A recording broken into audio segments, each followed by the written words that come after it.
We begin the hour with this. Counterterrorism experts are sounding the alarm this morning over President Donald Trump's sweeping clemency of virtually every January 6th defendant, according to this morning's Washington Post. These experts say the pardons could further embolden fringe groups and hamper the Justice Department's fight against political violence. Many Republican lawmakers are struggling to defend those pardons, especially of those who viciously attack Capitol Police officers. But Trump is doubling down on his decision. You would agree that it's never acceptable to assault a police officer. Sure. Right? So then if I can, among those you pardoned, DJ Rodriguez, he drove a stun gun into the neck of a DC police officer who was abducted by the mob that day. He later confessed on video to the FBI and pleaded guilty for his crimes. Why does he deserve a pardon? Well, I don't know. Was it a pardon? Because we're looking at commutes and we're looking at pardons. Okay, well, we'll take a look at everything. But I can say this, murderers today are not even charged.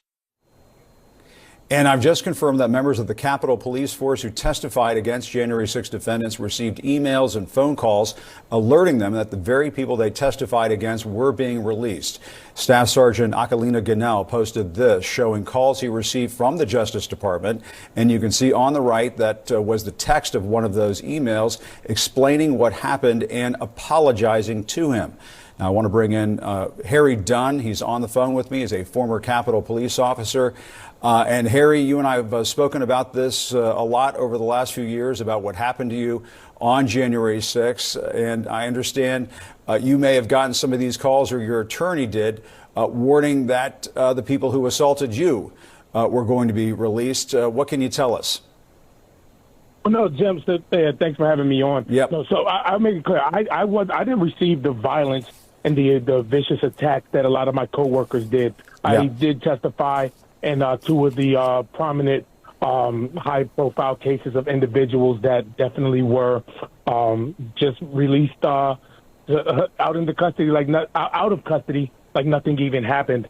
But yeah, like you just said, Sergeant Ganel, so every single last message is an individual, a different individual, not just, the random notifications. It's a different individual of a person that attacked him.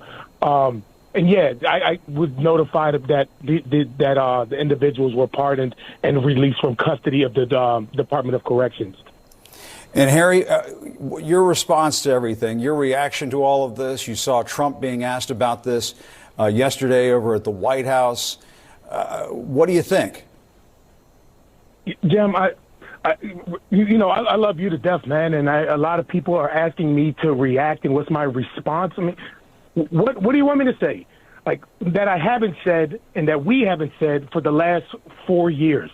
But Donald Trump said he was going to do this. But my outrage isn't for Donald Trump. He did what he said. Yeah, it is. I mean, let's make that clear. But it's for everybody that's acting shocked, and I couldn't believe he did this. Well, he said he was going to. So now people are upset, and people are you had the opportunity to stop this on November 5th, and they didn't. So that's what my outrage is. And, now I can't. Why is everybody upset now? Where were y'all? Where was everybody's outrage 4 years ago, 3 years ago, 2 years ago, November? Yeah. And Harry, I mean, are you concerned like others are concerned? I know Akalino's concerned. I'm going to be speaking with Tasha Adams in just a few moments. Her ex-husband has been released, the founder of the Oath Keepers. Are you concerned that some of these people who have been released are a danger and could come after you? Listen, everybody has that's rightful concern. Christopher Wray, when he testified, called these individuals domestic terrorists. The goal and objective of terrorists is to create fear. I don't want to give these individuals the power of saying they won and having that type of control over my life. Although, yes, it's reasonable. They've already shown what they're willing to do. I don't want to live my life in fear, so I'm going to be out there continuing to fight and speak out against this. This is wrong. It shouldn't have happened.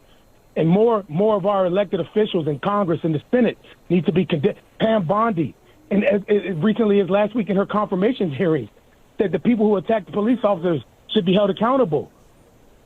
I wonder if her story's going to change now, or how do they square this away? This isn't okay. Do you and the other police, the Fraternal Order of Police endorsed Donald Trump. and they just put out a statement last night condemning it. Is that enough? Like, oh, this is bad. Okay, Yeah. Man, I'm just so frustrated with everybody's indifference and apathy leading up into this. Does the government need to provide protection to certain members of the Capitol Police Department who were assaulted that day, D.C. Police Department who were assaulted that day, and are now worried that now that these people have been released, that they pose a danger to those officers? As you know, Harry, there have been relatives of some of these rioters who turned them in.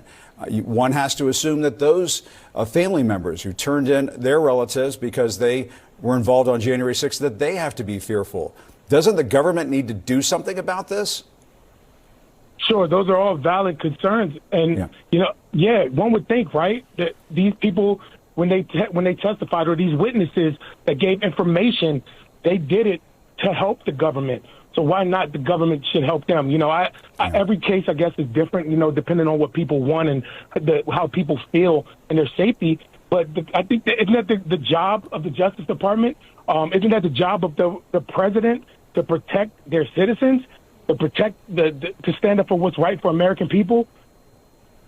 But Harry, the president is now Donald Trump. What is your message to him after he's done this? The same thing it's been for the last 4 years. You're wrong. You're wrong, and you should be ashamed of yourself. All right. Harry Dunn, you take care. Keep us posted. Thank you very much. Thanks, Jim.